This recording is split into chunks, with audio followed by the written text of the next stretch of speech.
And we're live. What's up? How's it going? Shit, as soon as you went live, the audio started screwing up. For me? Yeah. Well, that's not good. No.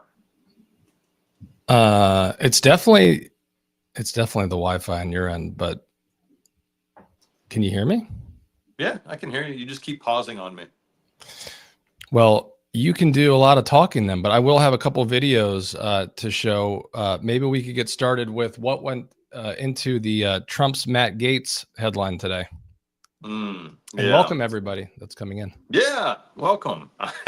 I gotta tell you, I was cracking up. I was reading through the comments this morning, and one sexy patriot wrote, "I hope I can make the therapy session today.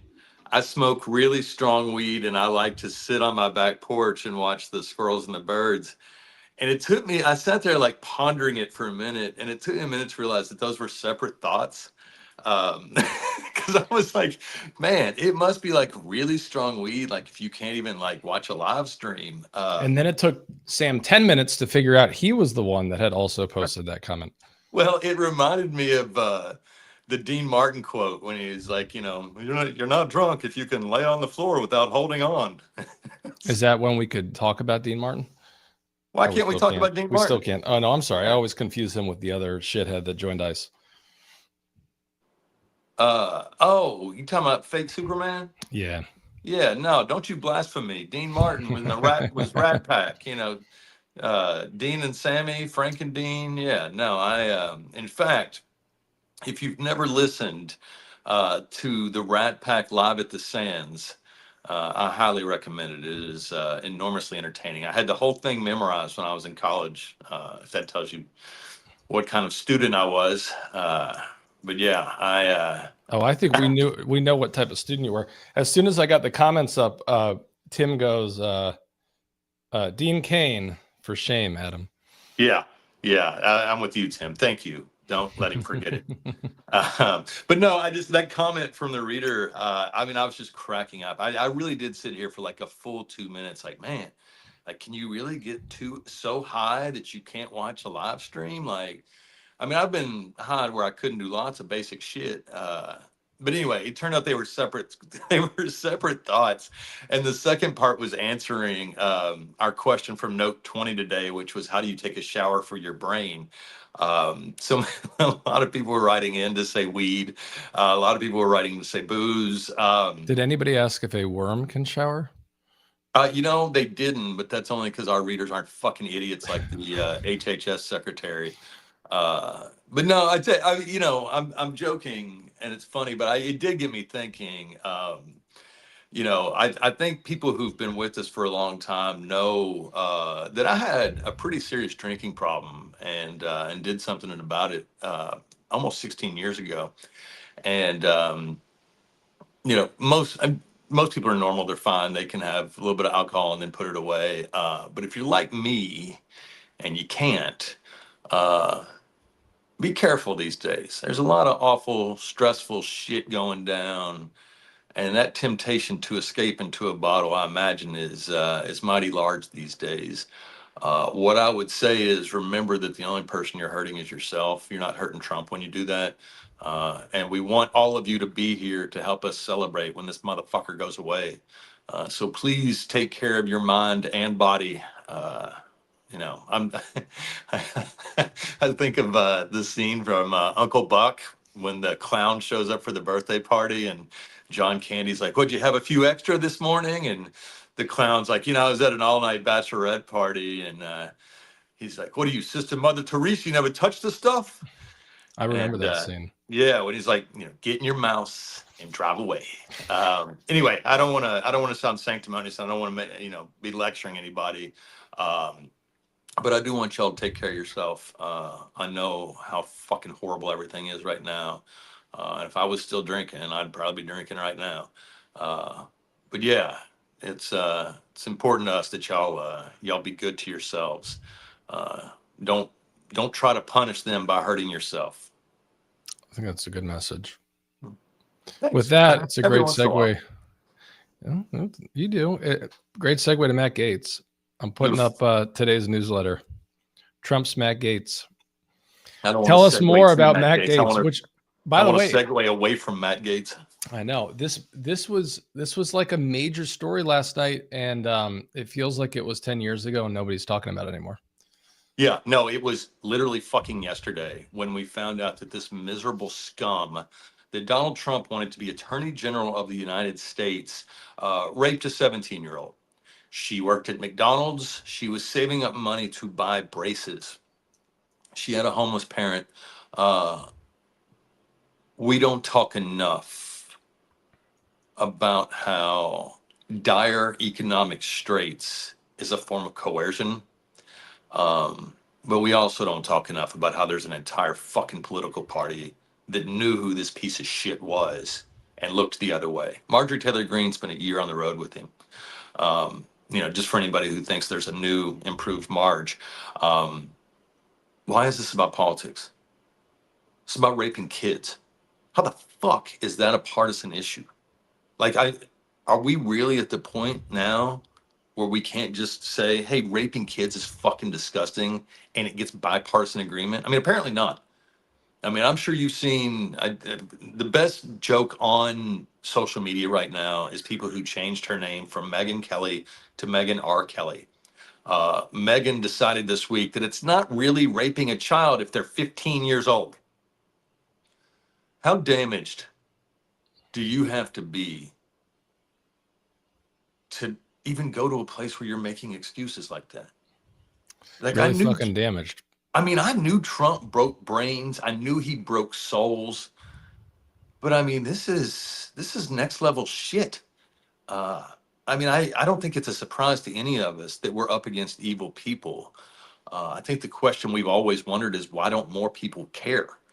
It reminded me, I was thinking about this morning. Remember, we used to talk a lot about my theory of the four and a half people. Basically, the theory goes that if you assume, and this is charitable, that 45% of Americans like Donald Trump, again, it's not that high, but if you assume that's true, then imagine inviting 10 random people into your house. It's not crazy to think that four of them or 4.5 of them would be degenerate fucking assholes. You'd probably have one guy in there, who cheats on his wife. You'd have one guy in there that does all kinds of unspeakable shit. You'd also have six one people. guy in there who works for ICE. Right. I mean, that's right. I mean, you'd have six people in there who are good people, or 5.5 good people. I think it's just Trump has made us realize things about the people around us that are really fucking unsettling. I mean, we're not even talking about. I mean, Trump's done a lot of horrendous shit, but I don't know, man. I guess maybe I was taking them at face value when all the QAnon freaks said they actually cared about kids. I just assumed they'd been manipulated and misled. I didn't realize they didn't actually give a shit about kids. They just hated Bill Clinton that much, I guess. Yeah, I mean, I think that's right. And you and I were talking about this a little bit earlier, but basically, it's like Trump and Epstein are the same person. Or you could swap them out, right? Yeah. Epstein could be president, Trump could be in prison, or yeah. Whereas Trump had his dad protecting him, Epstein had Les Wexner, the founder of Victoria's Secret, protecting him. But that's right. I mean, Trump sort of, achieved what he achieved through sort of, brute force bullying. Epstein was more of a blackmailer and schmoozer. But you can see why they were drawn to each other. I mean, first of all, most people are too decent to want to be friends with either of them. So it's, it makes sense that these two fucking pieces of shit would find each other. It's like a scumbag's love story. But yeah, and I'm sure we'll talk more about it. But I mean, it's been pretty wild to see it, even some of the people that have been remaking themselves publicly, quote unquote, winding up in these emails. And these are just, I assume, a portion of the emails from the estate, not even counting everything else. I assume there's more to come, but DOJ had these long ago. But Michael Wolff and everybody else. I mean, to see a counsel that worked with Michelle Obama in there, it's unbelievable. Yeah, no, it really, and I think that's the biggest difference between us and the Trump cult is we don't have any friends when it comes to this shit. If we see somebody in there who we know, lock them up. Right. This isn't about politics. This is about some sick fucking shit. And yeah, if it was Obama's counselor, lock their ass up. If it was Bill Clinton, lock his ass up. If Donald Trump gave Bill Clinton a blowjob, release the video. I'm kidding on that one. No. But I mean, whoever's on the list should pay the price. I agree. But Epstein says, what did Epstein? He said something about pictures of Trump, quote, blowing Bubba. Yeah. I'm torn between wanting to know what that means and desperately not wanting to know what that means. I feel like it's the kind of thing that, like, that's the curiosity that killed the cat from a fucking aneurysm.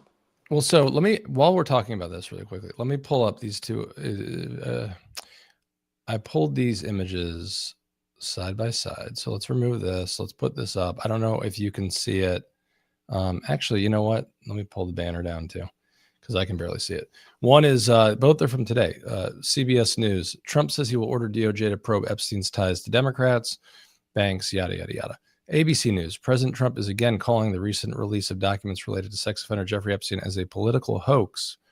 So which is it? And also the list that they released, in terms of who they're going to investigate, does not include Donald Trump. It does not include Steve Bannon. It does not include Elon Musk. It does not include Alan Dershowitz and many Peter Thiel and many more.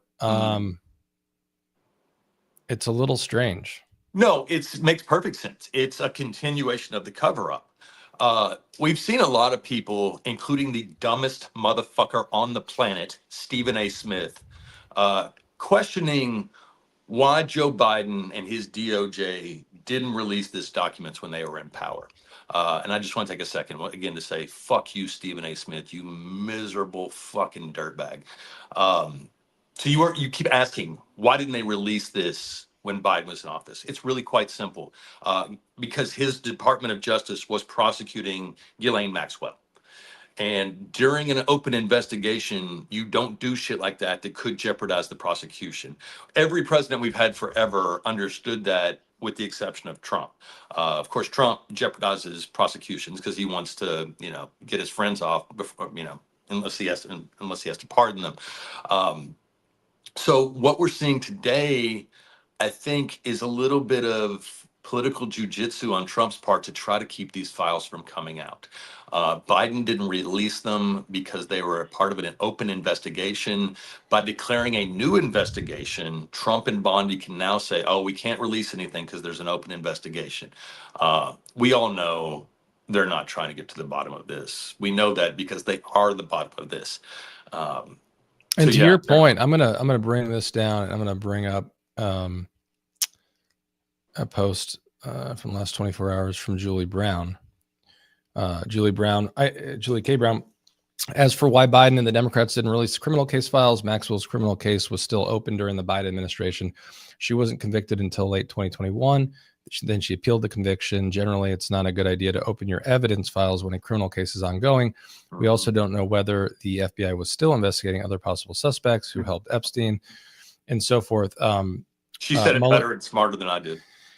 Yeah, I mean, she's incredible. So is Mueller. She wrote, she put out a piece today, which was, this was an active investigation in January of 2025, no matter what someone thinks of Merrick Garland. But don't you think if the Trump administration came in, at the very least, if there was a photo of Bill Clinton or something about Bill Clinton, they would have released it by now? Yeah, I think so. Although I can never tell. I think Trump feels a kindredship with rich white scumbags like him. I think he feels like he and Bill Clinton are probably kindred. And I know we have a lot of Bill Clinton fans. I know you're tight with the Clintons, so I'm sorry to speak out of school. I'm not. No, it's not out of school. I'll just be tight with Hillary if Bill Clinton did some shit. Yeah, no, you're right. It's but I guess the thing that makes me really, all of this makes me very angry. But the idea that it was a Biden cover-up when Trump is literally right now, as we speak, coddling Epstein's co-conspirator, and we never got any real answers on who signed off on that. Also, let's be real. Joe Biden and Bill Clinton are not, they don't have a very close relationship. You know, Joe Right. Biden wanted to run in 2016. I Right. think he, in hindsight, still wishes he did, but like he wasn't covering for Bill Clinton during this process. No, I don't think so. I mean, hell, if anything, it seems really obvious that Merrick Garland was sitting around with his thumb up his ass, terrified of being seen as political, and so he achieved basically nothing. I wish Merrick Garland had the kind of fangs that the right seems to, wants to pretend that he does. I don't know, man. To me, the giveaway is not just the scum in the files. The giveaway is the scum who are protecting them. I keep singling out Stephen A. Smith because I think it is so dangerous for that piece of shit to funnel this garbage into the mainstream through sports audiences. Um, the thing is, a lot of these answers are readily available, and so you ask if you're asking the question, do you really want an answer, or are you trying to muddy the waters? Because if you're trying to muddy the waters, then actually what you're doing is trying to be an accomplice to child predators, which I think we can all agree is pretty fucking appalling. Yeah, I agree. I threw a comment up there. One, Sam, I see you. I see you too. There's two other screenshots I wanted to pull up though on this topic. Here's one. So I mean, Mueller, she wrote, has been incredible for years, and she kind of same as Julie Brown, but Every time you say Julie Brown, I think in my head I give away my age by thinking of Downtown Julie Brown, the MTV VJ from the 80s. Yeah. Any fellow Gen Xers out there might appreciate that. I always still get thrown off every time I pull up the Today Show and see Carson Daly. I just think of MTV and all those good days. So Mueller, she wrote, same thing as Julie K. Brown. She has the CBS piece, but I'm surprised that, and maybe they will moving forward, that House Democrats, and not surprised that Democrats in the Senate aren't. She says Biden didn't release the Epstein files because Merrick Garland was actively investigating Epstein Maxwell co-conspirators the way up until January 2025. Then Trump shuttered the probe. So, I mean, again, another really good point. It's just like Republicans seem to be breaking through with this whole, like, where was Barack Obama? Where was Joe Biden? And there's a very simple answer here. Which is why you can tell the people asking the question aren't serious. And if they are serious, the only thing they're serious about is covering for pedophiles. And to your point, it reminds me of Joe Rogan. Rogan spent years like, oh, we need to get the JFK files. We got to find out what really happened. And then Trump comes in and drops all these huge fucking files. And Rogan's like, I don't know, man, that's a lot of reading. Can somebody just like summarize it and tell me what happened? And it's like, oh, so you didn't actually want to know. You just wanted the conspiracy theory to get people riled up. I got you. Okay, good to know. Yeah, exactly. And you and I were texting about this one. Scary Lawyer Guy, at Scary Lawyer Guy on Twitter. Great follow. I forgot about this. Bill Clinton, private citizen, ran into A.G. Lynch investigating Hillary's email and talked to her for 5 minutes about their respective grandchildren. Even if they didn't talk about their grandchildren, which is what the conversation was, let's just pretend it wasn't. It was a full-blown media scandal for weeks. Trump president directing investigations into people he doesn't like, and it's crickets. I mean, it's so true, though. It's like the tan suit, this thing. I mean, you don't even have to go back that far. Oh, Look I know. at the way this press covered Joe Biden. At one point, the Washington Post wrote a story asking if Joe Biden talked about his dead son too much. And the way that the press, Jake Tapper, and everybody who was sharing Jake Tapper and Alex's book talked about Joe Biden this year. While Donald Trump was fucking destroying everything, they were still talking about him. That's exactly right. Tapper happily called Hunter Biden, quote, sleaze. I've never heard him talk about Don Jr. that way. I've never heard him talk about Eric Trump that way. I've never. And what was the other thing he said? No wonder you fuckers are losing elections. Yeah. And the impetus for that was apparently Democrats hadn't done enough last year to reach out to his very wealthy 15-year-old son who lives in Northern Virginia. I got to tell you, if Democrats had been spending time trying to win over his son, I would have been fucking furious. But no, I mean, we're seeing the great reveal these days as to just how corrupt our institutions have become. And I wish we could say it's just Trump, but it's not. It's the uber wealthy who have bought and tarnished all of these institutions. We don't even have big mainstream media to hold anybody to account anymore because they've been corrupted, they've been compromised. I mean, you can see the people at CNN, shifting daily just to try to keep their jobs. I don't know. To me, the more we see this, the more we realize it's a symptom. There are a lot of Donald Trumps out there. There are a lot of rich, creepy motherfuckers who think the laws and the rules apply to everybody else except them. And I don't know about y'all, but I am ready for some comeuppance. Well, and also, that sounds good, especially if it was a dessert. Did you say comeuppance as a dessert? Not like that. Let's save that for your happy ending. Sam wrote something that I ended up using today. The scum who kissed Epstein's ass are still out there. Only now they kiss Trump's ass. Yeah, it's true. Tell you, there's just a certain level of American elites who just don't have any self-respect at all. I mean, they're just fanboys and fangirls to these super creeps, and it's just like, I've said it before, but it's like, what's the point of having fuck you money if you're just going to be this kind of ass-kissing loser? Who wants more fuck you money? Yeah, I don't get it. I'd rather be flat broke and have some self-respect. It seems like, well, that's what we are. That's exactly right. And I was sitting here in my 2-bedroom, 1-bath apartment on my high horse. Yeah, no, it's yeah. Anyway. So, by the way, you mentioned today's newsletter. I want to take a second to brag on myself. Grok, standing for Getting Randy on Clip-Ons or Clip-Ons. I have to thank the Swedes. I just knew last night when I thought of this joke, I thought, I guarantee IKEA has a couch that starts with the letter K. And I just want to thank the good Swedish furniture makers for not letting me down. I am damn grateful. I know our readers are too, because that joke was, I mean, look, you write this thing every day for almost 7 years. You start to accept that not all the jokes are going to be winners, right? Some of them are going to be, but every once in a while, I come up with one where I'm just like, they're going to be that, or they're going to be someone sending us a message saying, fuck you. I was on with Brett Meiselas the other day and on our channel, and someone in the comments was telling everybody that they subscribe to Brett, but don't subscribe to Adam because he's a misogynist. And I said, to be fair, I spent 15 years working with Hillary Clinton, doing everything I could to fight for women and girls. And I did the same when I was at the National Center for Missing and Exploited Children. But I'm very objective, and any constructive feedback or something that you can point to. And they were like, it was definitely something you said in the newsletter. And I was just like,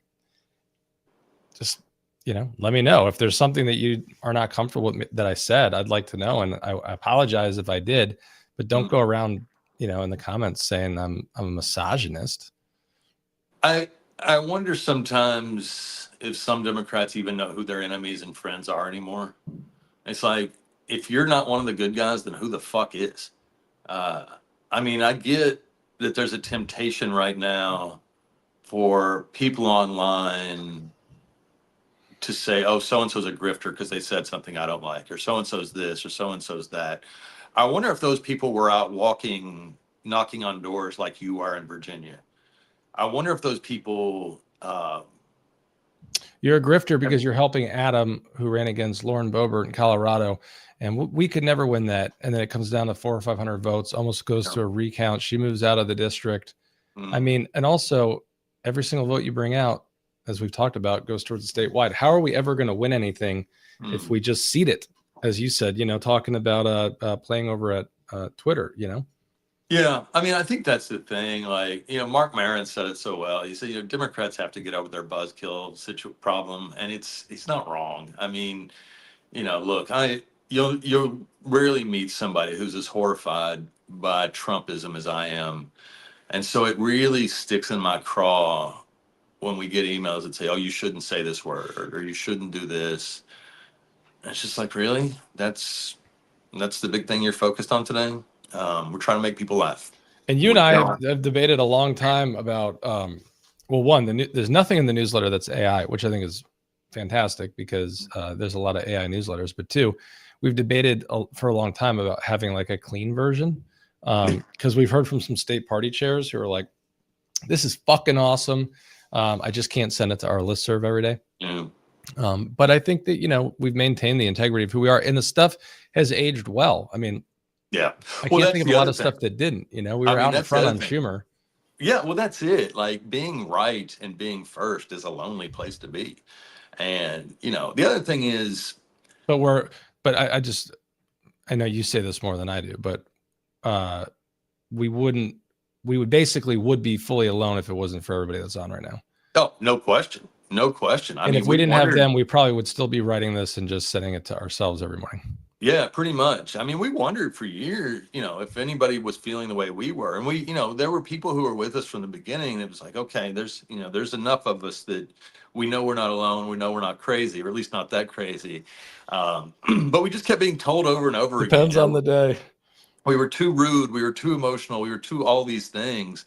And it's like, no, we're just honest, and we're not, you know, controlled by this person, or we're not controlled by that money. We just say what we're seeing. We just say what we're feeling. We just react to what's happening. And we have a core set of values that doesn't change depending on the party, depending on the person. Yeah. And it is a really good feeling, especially like there has been some stuff that has come up this year that I potentially could have said like, hey, Sam, I think this is a good opportunity. And it's just like, it's not aligned with who we are.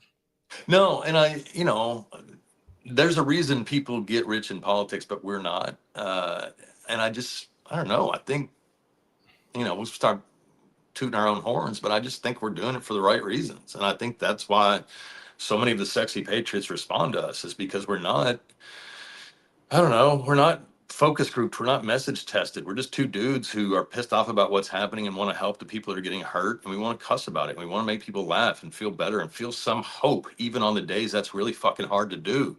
So I don't know, I guess. But also thanks to everybody here and what you're saying, we're still in the top 100 for Substack bestsellers, even though we have no paywall. Yeah. Well, that's the other thing. It's like, if we're grifters, we're really fucking shitty at it. Which is wild to me because like we have Kyle, who we work with on other stuff, who has helped us for free for a long time. He makes this beautiful black and green and everything, but we don't have anyone paid that does anything. And Crooked Media is out there doing events with Barack Obama in DC, and we're tied on Substack, which is so cool. I mean, yeah.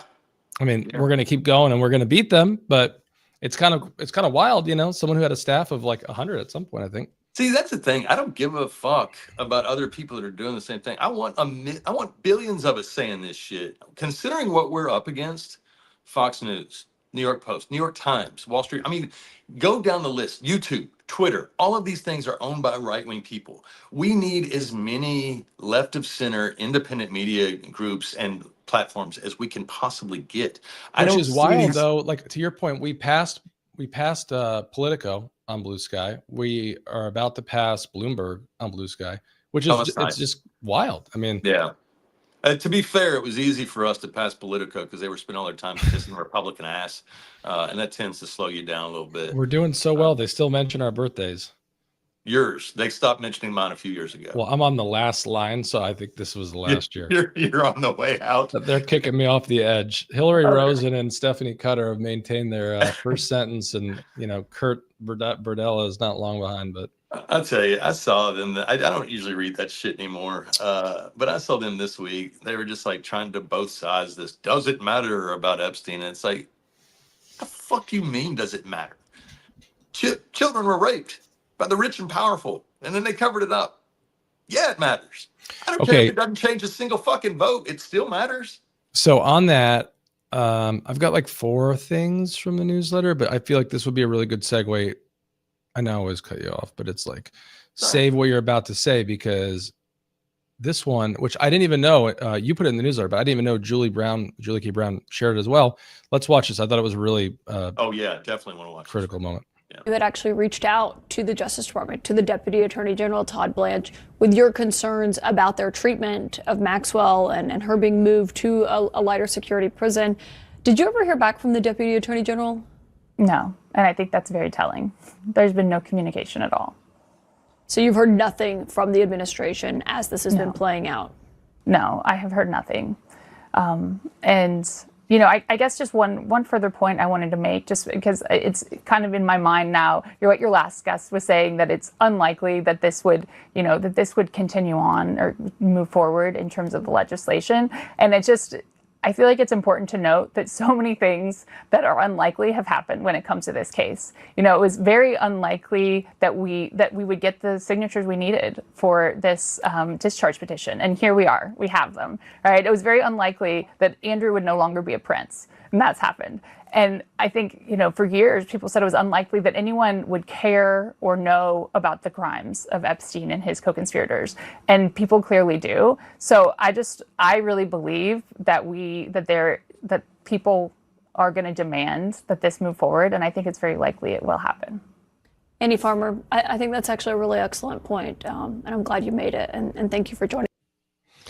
I thought, Annie Farmer, I mean, one, just having worked at the National Center for Missing and Exploited Children for 3 years and testified in court and seen victims testify, she's so authoritative, but two, to be able to find the positive in all that's going on after everything she's been through was just remarkable.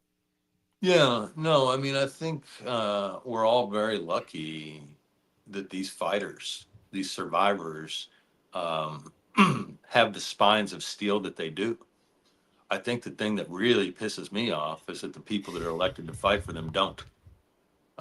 We've seen more courage from people like her. We've seen more courage on the streets of Chicago. We've seen more courage on the streets of Los Angeles. We've seen more courage on the streets of New York. We've seen more courage from everyday Americans, from sexual assault survivors, than we have from the people in Washington we send to fight. That is unacceptable. That is unacceptable. People are putting their fucking bodies, their lives, their treasures on the line, and they're being sold out. And I got to tell you, I think there are two big sea changes we're going to see in the coming years. One, I think people are going to be fed up with billionaires and the uber rich not giving a shit about anybody else, and some accountability is coming. The other is, I think the Democratic Party is going to take dramatically different tone in the coming years. I think the days of backroom glad handers who have the positions they do because they can raise shitloads of money from corporate America, their day is coming to a close. The future of the Democratic Party is going to be people who fight for working people, fight for the marginalized. That's what the future looks like, because this era of, you can only kind of tell the difference between the two parties when it comes to leadership, it's unsustainable. People are fucking sick of it. For one thing, people are tired of being treated like idiots. Like, the idea that we can't read between the lines, or that we're just going to believe some talking points in a press release, like, we're not dumb. We have access to information. We can read the legislation ourselves. And it's past the point of insulting. Like, it's always been ineffective, but now it's insulting. We can read, but apparently the Senate can't, as they vote for what is supposed to be the same clean CR, and it's making millions for Lindsey Graham and others. I tell you, as mad as I was that they folded on the shutdown, I was open to hearing arguments about why. And some of them I even found myself nodding along, like, yeah, that's a good point. Yeah, well, I can appreciate that, especially when it comes to, people getting paid, people getting food. That really, that convinces me. I hear that. And then I found out Schumer and John Thune both signed off on the provision in the clean CR that would allow Lindsey Graham and the other coup plotters, the other conspirators, to put up to $500,000 per charge into their pockets. That's our money. That's our money. Lindsey Graham, who's spent his whole per adult charge life, is important, because Republicans are pushing $500,000. Like, that sounds better, but it's several. It would actually be several $1 million per senator. Yep. Lindsey Graham, who has spent his whole adult life living off a government salary, living off our funded health care for him, now wants to just put taxpayer cash directly in his pocket. I guess my response to that is, go ahead, Lindsey. I fucking dare you. I dare you to start campaigning in South Carolina talking about how you were owed these millions of dollars because you couldn't interfere in the Georgia elections and not get away with it. I fucking dare you, Lindsey. See, the thing is, the road ends for this bullshit at some point, and when they just start flat out putting our cash in their pockets, I have to believe even the dumbest dipshit is going to be pissed off about that. And my lips are chapped, but I can't currently lick them with the topic of the person you're talking about. Lindsey Graham always licking his lips. He was on the House side, right? Before the Senate, because he was there for the impeachment. Yeah, I think that's right. Yeah, he was an impeachment manager, right, for Bill Clinton. Yeah, which was wild. How just to he was all in for that, but not for the other. Yeah. Okay, I got a couple other videos, but on this topic, I wanted to pull this up really quickly and take this banner down. I don't know if you saw this right before we came on air, but Kyle Griffin tweeted, "New survivors of Jeffrey Epstein's abuse, along with the family of Virginia, have written to Congress demanding members vote to release the Epstein files. There's no middle ground here. There's no hiding behind party affiliation. Obviously, there's an endless number of victims, but on this letter, quite a few people signed on."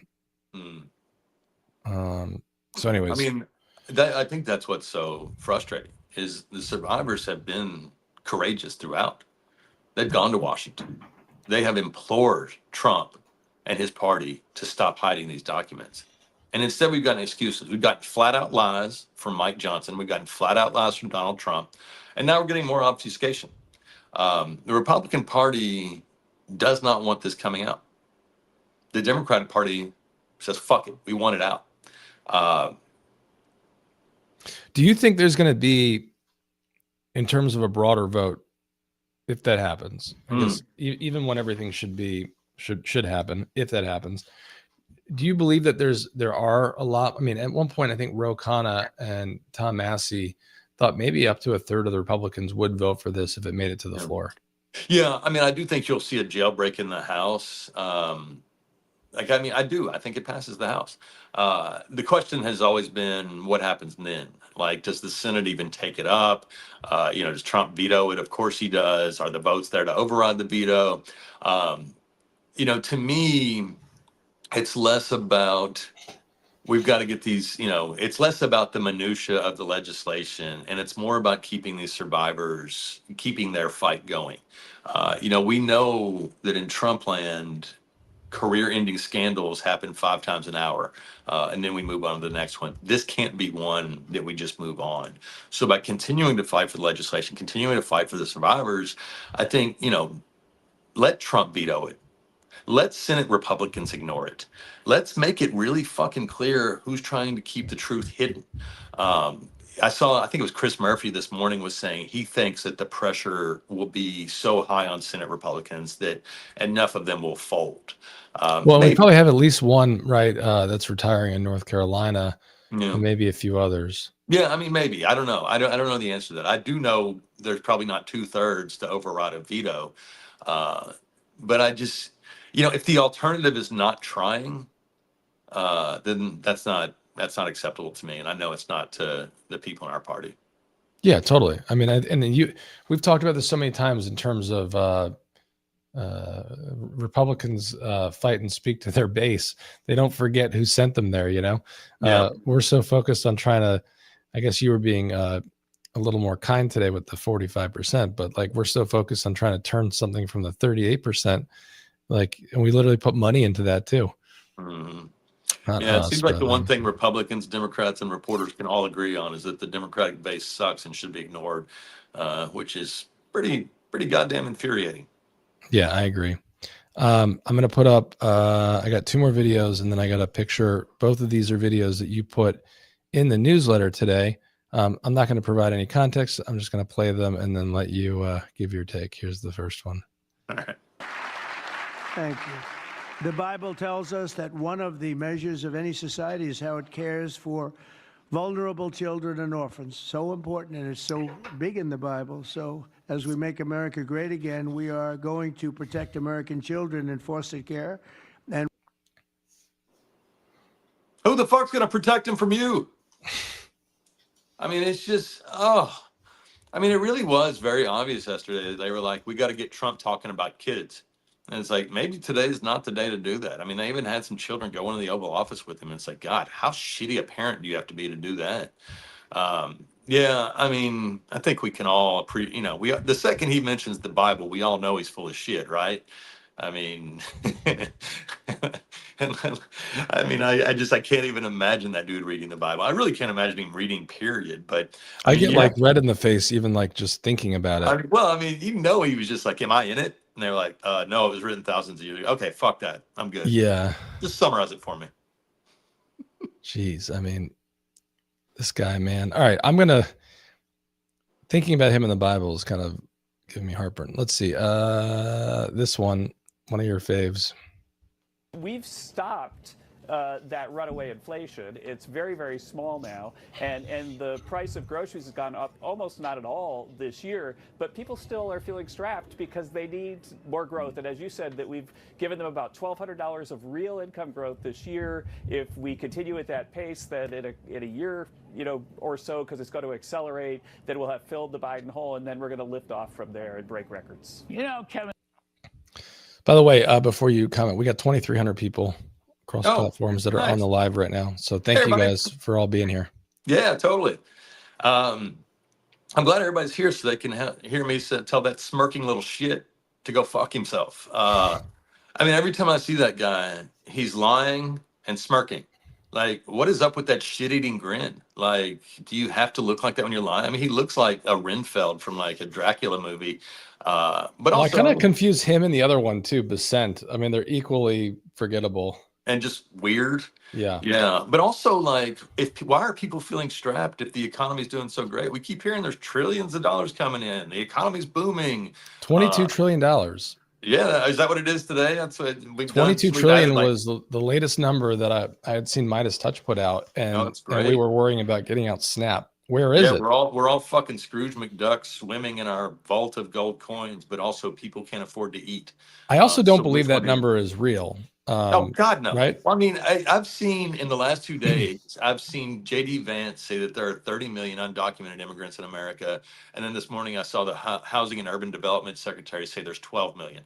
I mean, they just make up these fucking numbers to, there's no like reality to it. It's infuriating. It just makes me so fucking mad. All right, I got one more video, and then I have a happy thing as well.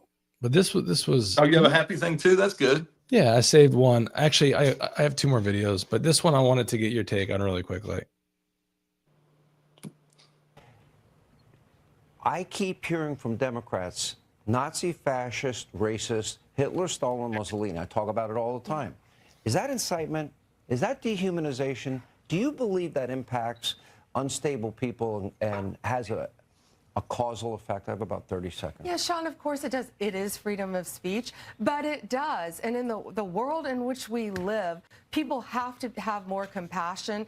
When conservatives can't walk down the street without getting screamed at, they probably couldn't even define a fascist. Yeah. But I hate to say this, but she comes across as like the most mainstream of all of them compared to Noam and everything, even though she's been lying out the ass, is a terrible person. Trash. She's absolutely took trash. money to get rid of an investigation in Florida and so forth, and is totally AWOL on the Epstein stuff. But I think my favorite thing about that clip is Hannity saying, I keep hearing Nazi, fascist, scumbag, Hitler. And it's like, maybe it's you, dude. Like if everywhere you go, people are saying that to you. And he's not exactly getting what he's wanting. So like you can hear the music goes up and it keeps getting louder and louder, which is what Tucker Carlson used to do. Fat-headed piece of shit. It's like, well, maybe you are. Yeah. And the night before he was humiliated by Stephanie Miller. Is that who it is? Kissed the shoes. Stephanie Miller. I love her so much. The nicest thing about Stephanie Miller is that she didn't sue us. When we first started our newsletter and we started calling our friends Sexy Patriots, I wasn't aware of her Sexy Liberal network. And, years ago when I had that podcast, she was a guest and we were laughing about it. And I just remember thinking she was so fucking cool about it. Like, there's so many people in this world who would have like, called a lawyer immediately. And instead she was like, awesome, more the merrier. And it's like, oh my God, an actual cool person in this line of work. It's awesome. But yeah, she goes on Hannity and just delivers some truth bombs at a place where they're not used to it. And oh God, it was delicious. Delicious. Well, I don't want to ruin anything from the TV show Nobody Wants This, but you had me scared for a second there when you were saying you're so glad that she didn't sue us until you got to the final part, because there's a scene in Nobody Wants Us, or no, Nobody Wants This. If you guys are watching, if you've already seen it, you'll get it. If you haven't, where they're on a podcast and they're saying, you remember that time? And then some shit happens. So no, I started watching. I just couldn't get into it. I like all the people involved. I don't know. It just wasn't for me. I've been watching the new show. I think it's called Death by Lightning. It's about Chester A. Arthur and James Garfield and Charles Guiteau, and it's on Netflix. It's like a modern telling of that assassination. And the main reason I started watching is because it's got Michael Shannon in it, and I just think that guy's such a great actor. Yeah. He's also we're from the same Lexington, Kentucky. But anyway, I just really enjoy that guy. Ron Swanson's in it too, so you gotta check him out. And then Matthew McFadden from Succession is in it. He plays Charles Guiteau and just perfectly plays him as this slimy, hanger-oner that would fit in perfectly in Trump land today. But yeah, I've been watching that. I watched a new movie last night with the guy that plays Jack Reacher. You know what I'm talking about? Yeah. Man, I tell you, I started watching this movie with really low expectations because Kevin James is in it, and I don't know, I've heard Kevin James is kind of a dick to like writers out here. So I was reluctant to watch it. And man, that guy that plays Jack Reacher, he won me over in like 2 seconds. Not only is he like clearly like, cut from the mold action star, but he's also really funny. And I don't know, I'm a big fan of this movement of like John Cena types that are like, badasses who are also hilarious. But yeah, anyway, that's what I've been watching that. And of course, as always, I'm watching Brooklyn Nine-Nine reruns because it just makes me feel happy. I love that show. I am going to share one more thing. I know Sam hates AI. Just for the record, he hates AI. But it's regurgitated fucking garbage put together by people with no talent. And I think this may be one of the only ones that I've ever seen that was put together with somebody with some talent. Nope. I think you've seen it, but I gotta share this with everybody. Are we up on the screen? By the way, it's raining in LA. If you have friends out here, check in on them. Oof. Okay, here we go. Hold on. My principles. You know what? You're not getting any audio, are you? Yeah, I am. Oh, okay. Cool. Reapplied and rebranded every news cycle. My Hot Mess Express lips were made for lying, and that's just what they'll do. When I walk into a room, fake patriots salute me. Real ones think, God help us. My advice? Shoot first and fact check later, especially if it's wagging its tail. A vaccine in the arm keeps me up at night, but a worm in the brain tucks me in.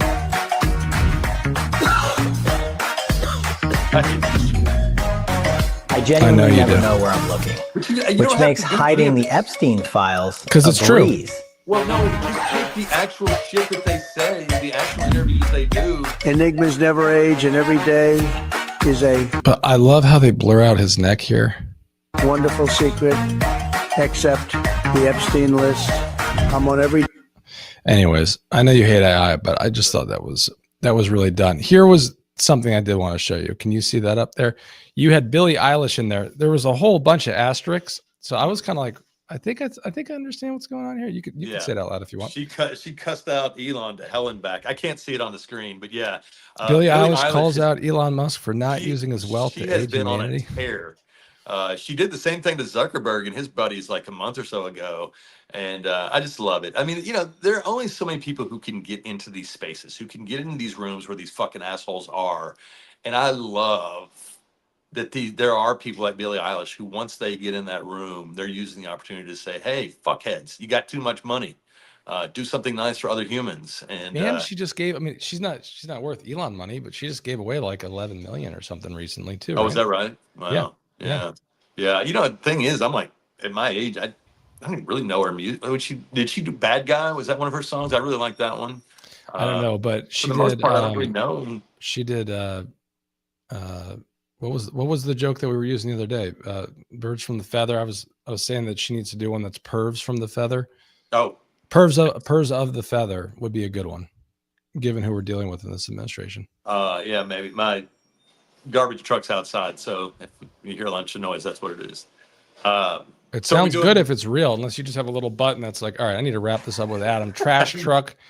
Next week, it's going to be car accident. I hope not. Man, that trash truck thing, we might be onto something, though. That might be a business idea. You used to tell people you're going through a tunnel, but that doesn't really work anymore. It doesn't. Also, one of Paxton's favorite shows is Trash Truck. So, I didn't know that was a thing.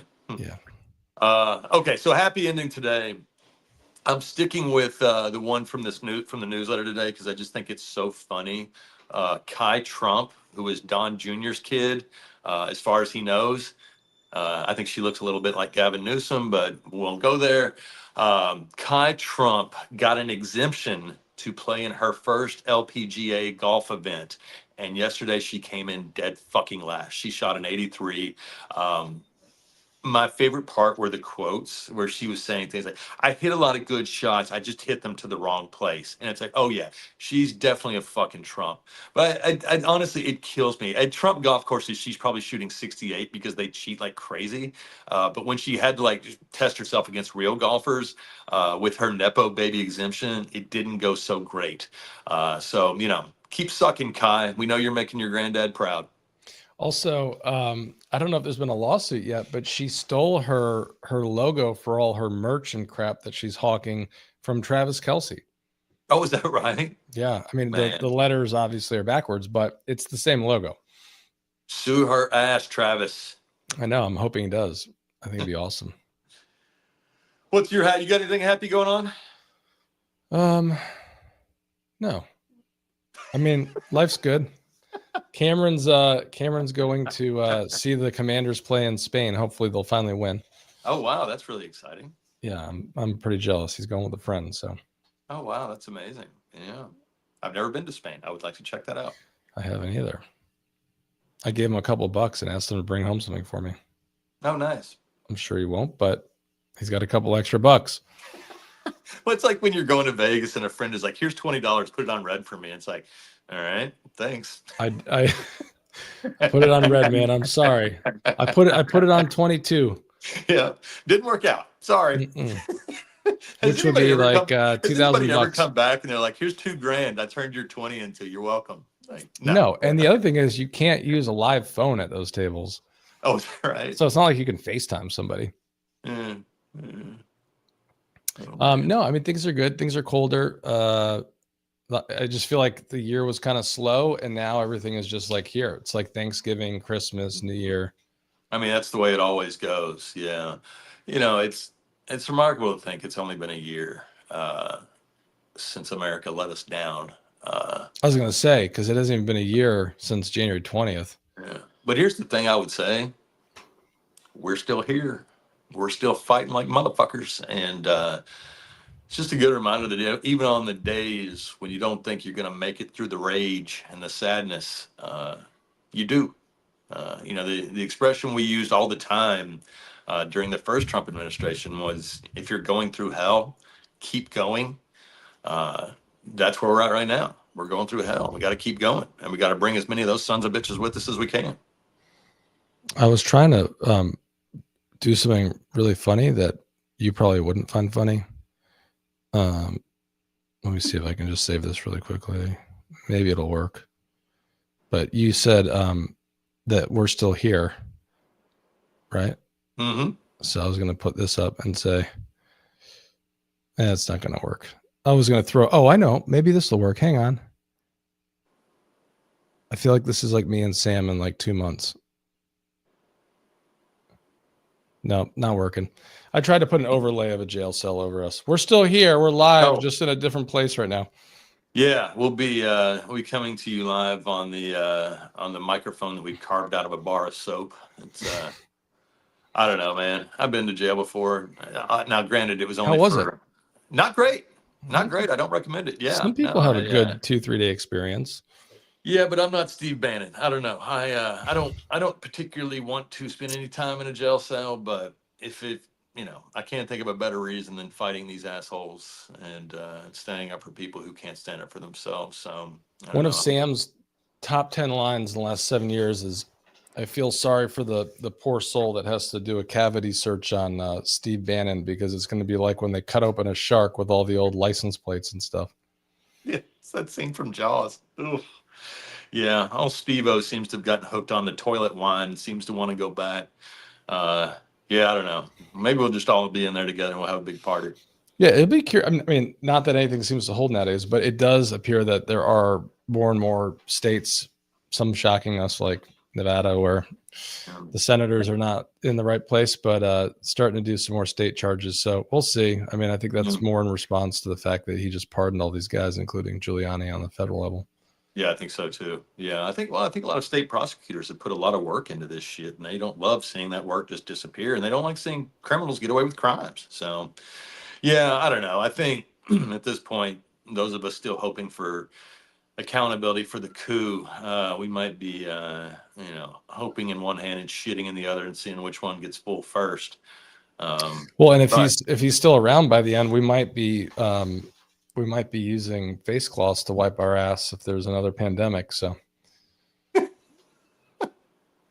don't think I can top that one. Should we call it? Yeah, I think so. Did you pull all the comments so I can read them later and laugh? I'm gonna do that right now. I'm gonna end it. Thank you guys for being here. I'm gonna end it, and we have it set up so that it's gonna give 60 seconds here on the way out for people that are still having conversations in the comments. Any final words? Yeah. Thank y'all. It's, this has been one of those weeks where we're wondering what the Democratic Party is doing when it fights Donald Trump. And when I say the Democratic Party, I want to be very clear we're talking about the leadership. Because the people who actually comprise the Democratic Party, we know where they are. They're on the side of right.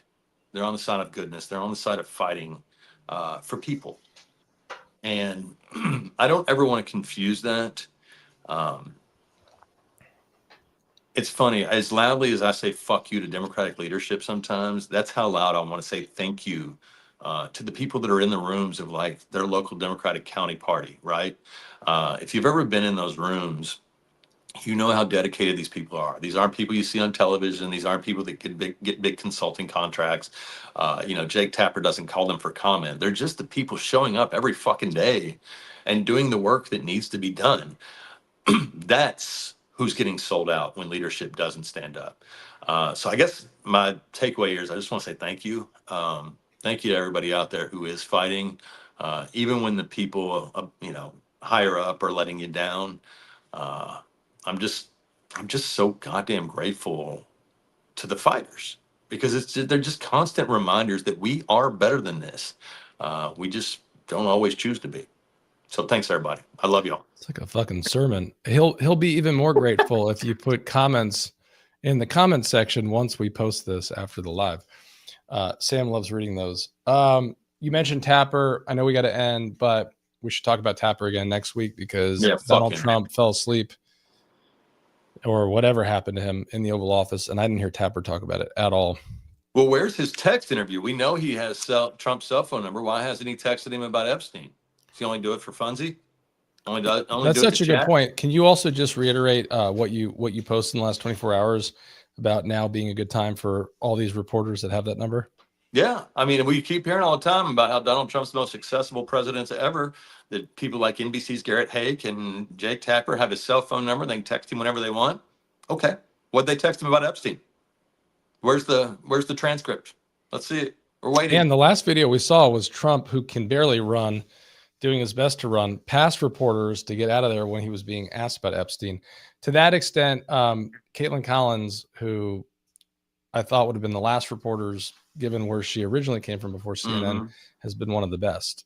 Yeah, well, it's funny. I can never tell if she's really that good or if everybody else is just that bad. It's just a lot of the stuff she's asking is just basic shit that should be asked. But I do appreciate somebody's asking it. It's also possible the bar has changed, right, over the years. Yeah, I In think terms of that's the right. threshold. And the good news for the Sexy Patriots is it's Friday afternoon, so the bar is open. There you go. And also, That's a really nice coda to the way I started today. I was going to say,